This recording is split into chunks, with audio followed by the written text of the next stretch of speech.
Hello everyone, I'm your software trainer. Today, we're diving into how to set up an Amazon S3 bucket, a giant hard drive in the cloud. We'll walk through this step by step.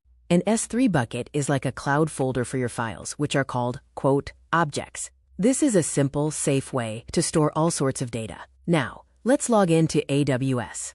First, log into your AWS Management Console.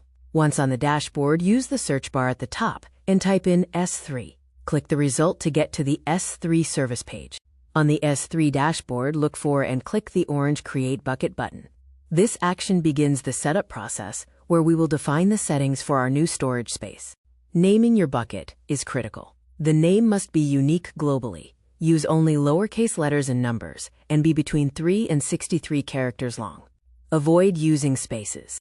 Next, choose an AWS region close to you or your users. This improves file loading speed and reduces costs. Remember, you cannot change the region after the bucket is created. For object ownership, it is recommended to keep ACLs disabled. This setting ensures that you, as the bucket owner, have full control over every file uploaded to the bucket. Security is paramount. Keep the, quote, block all public access checkbox checked, as this is the safest default setting. Only uncheck this if you intend to host a public website. Before finalizing, scroll down and double-check all your chosen settings. When you are satisfied, click the orange Create Bucket button to finish the process and launch your new bucket. Congratulations! Your AWS S3 bucket is now ready. You can begin uploading your files, organizing them with folders, and accessing your data securely from anywhere in the world.